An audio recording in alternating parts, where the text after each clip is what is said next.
Welcome to এডহাব। আজকে আমরা শিখব লেটার, অ্যালফাবেট, ভাওয়েল এবং কনসোন্যান্ট। চলো প্রথমে লেটার কি শিখে নিই। ইংরেজিতে এ থেকে জেড পর্যন্ত মোট ২৬টি বর্ণ রয়েছে, যেমন A, B, C, D, dot dot dot, X, Y, Z, তাই না? এই এ থেকে জেড পর্যন্ত ২৬টি বর্ণের প্রত্যেকটিকে একটি করে লেটার বলা হয়।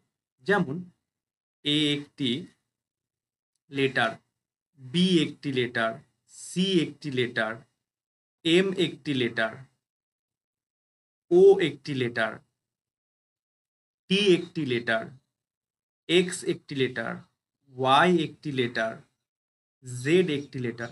এই প্রত্যেকটিকে একটি করে কি বলা হয়? লেটার বলা হয়। বোঝা গেছে? চলো এবার আমরা এই লেটারের বিভাগটা দেখে নিই একটু। এই লেটারকে দুভাবে লেখা হয়, এক হচ্ছে ক্যাপিটাল লেটার হিসেবে, আর এক হচ্ছে স্মল লেটার হিসেবে লেখা হয়। এই ক্যাপিটাল লেটারকে আমরা বাংলায় বলি বড় হাতের লেখা, আর স্মল লেটারকে আমরা বাংলায় বলি ছোট হাতের লেখা। অনেকে এই ক্যাপিটাল লেটারকে আপার কেসও বলে, আবার অনেকে এই স্মল লেটারকে লোয়ার কেসও বলে। ক্যাপিটাল লেটারে এ থেকে জেড পর্যন্ত ২৬টি লেটারকে বড় হাতের লিখতে হয়, আর স্মল লেটারে এ থেকে জেড পর্যন্ত ২৬টি লেটারকে ছোট হাতে লিখতে হয়। ঠিক আছে? এবার চলো চলে আসি অ্যালফাবেটে। অ্যালফাবেট কি? এ থেকে জেড পর্যন্ত এই যে ২৬টি বর্ণ, এই ২৬টি বর্ণকে একত্রে বলা হয় হচ্ছে অ্যালফাবেট বা বর্ণমালা। তাহলে বোঝা গেছে কি জিনিস? এ থেকে জেড পর্যন্ত এই যে ২৬টি লেটার রয়েছে, এই ২৬টি লেটারকে একত্রে বলা হয় হচ্ছে কি? অ্যালফাবেট। ঠিক আছে? এবার চলো আমরা একটু দেখে নিই ভাওয়েল কোনগুলো এবং কনসোন্যান্ট কোনগুলো। ঠিক আছে? তো এই যে এ থেকে জেড পর্যন্ত ইংরেজিতে ২৬টি লেটার রয়েছে, এই ২৬টি লেটারের মধ্যে এ, ই, আই, ও আর ইউ, এই পাঁচটি এই পাঁচটি হচ্ছে কি? এই পাঁচটি হচ্ছে ভাওয়েল।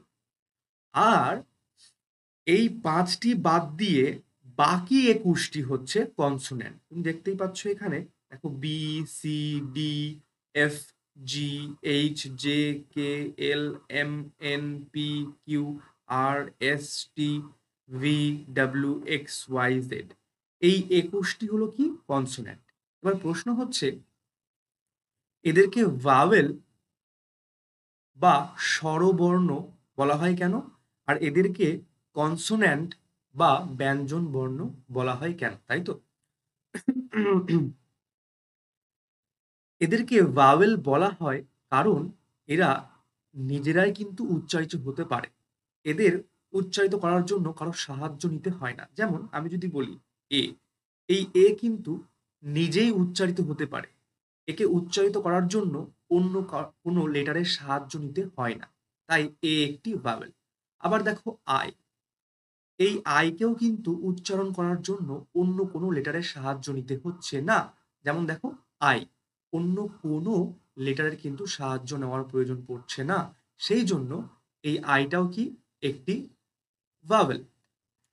যদি আমরা দেখি ও, তুমি খেয়াল করো এই ওকে উচ্চারিত করার জন্য কিন্তু অন্য কোনো বর্ণের সাহায্য নিতে হচ্ছে না, বা অন্য কোনো লেটারের কিন্তু সাহায্য নিতে হচ্ছে না। তাই ও একটি ভাওয়েল। আবার দেখো ইউ, এই ইউকেও কিন্তু উচ্চারণ করার জন্য অন্য কোনো লেটারের সাহায্য নিতে হচ্ছে না। তাই ইউ একটি কি? ভাওয়েল।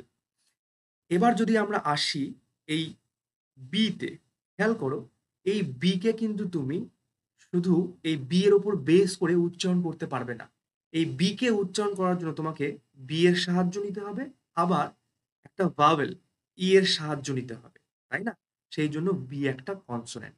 আবার দেখো সি, এই সি কে উচ্চারণ করার জন্য তোমাকে সি এর সাহায্য নিতে হবে, আবার একটা ভাওয়েল ই এর সাহায্য নিতে হবে, তাই না? সি, তাই না? সেই জন্য সি একটা কনসোন্যান্ট। আবার যদি আমি বলি যে ধরো এল, খেয়াল করো এই এল কে উচ্চারণ করার জন্য তুমি কিন্তু আগে এ নিচ্ছ, তারপরে এল নিচ্ছ, তাই না? তুমি কিন্তু এই এল কে সরাসরি শুধুমাত্র এল এর উপর বেস করে কিন্তু উচ্চারণ করতে পারবে না। তোমাকে সামনে একটা এ ভাওয়েলের সাহায্য নিতে হবে, তবে তো তুমি উচ্চারণ করতে পারবে এল, তাই না? এ ছাড়া কিন্তু এই এল, এই লেটারটিকে কিন্তু উচ্চারণ করা যাবে না। সেই জন্য আমরা কি করেছি দেখো, এই যে এ প্লাস এল, তাই না? তাহলে যে সমস্ত লেটারগুলো একা একা উচ্চারিত হতে পারে না এবং একটা ভাওয়েলের সাহায্য নিয়ে তবে উচ্চারিত হয়, তাদেরকে আমরা বলি হচ্ছে কনসোন্যান্ট। যেমন এই যে বি, সি, এল। তারপর যদি আমি আর একটা উদাহরণ দেই, দেখো ধরো এম, খেয়াল করো এই এমও কিন্তু একা উচ্চারিত হতে পারে না। এই এম কে উচ্চারিত হওয়ার জন্য তোমাকে আগে এ নিতে হবে, তারপরে তুমি এম নাও, তাহলে তুমি উচ্চারণ করতে পারবে, তাই না? এম, তাই না? তাহলে এই এমও যেহেতু একা একা উচ্চারিত হতে পারে না, এর সঙ্গে একটা ভাওয়েল এ লাগাতে হয়, সেই জন্য এমও একটা কি কনসোন্যান্ট। ঠিক আছে, আমাদের ভাওয়েল এবং কনসোন্যান্ট শেখা কমপ্লিট। চলো এবার আমরা কিছু ইম্পর্টেন্ট জিনিস জেনে নিই। মনে রাখবে ইংরেজিতে ভাওয়েল ছাড়া কোনো ওয়ার্ড গঠিত হতে পারে না। যেমন আমি যদি উদাহরণ দিই, দেখো অ্যাপেল, খেয়াল করো এই অ্যাপেল ওয়ার্ডের মধ্যে এই একটা, এই একটা, দুটো ভাওয়েল আছে। যদি আমি বলি ম্যান, খেয়াল করো এখানেও কিন্তু একটা ভাওয়েল আছে।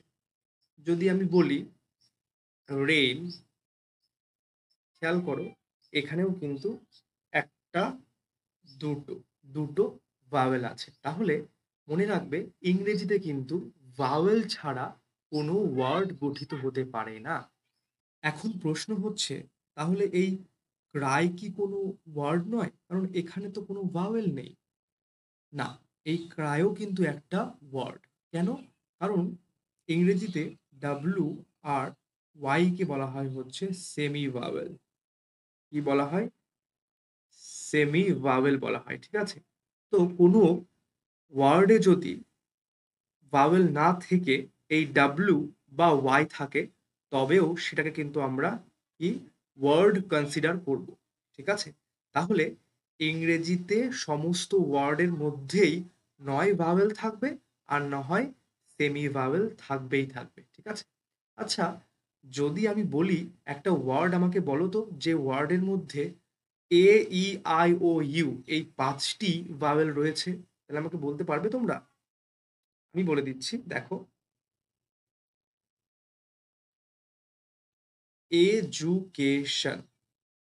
এই এজুকেশন হলো এমন একটা ওয়ার্ড যার মধ্যে ইংরেজি বর্ণমালার পাঁচটাই কিন্তু ভাওয়েল বর্তমান আছে। তুমি খেয়াল করে দেখো, এই যে দেখো ই আছে, ইউ আছে, এ আছে, আই আছে, ও আছে, তাই না?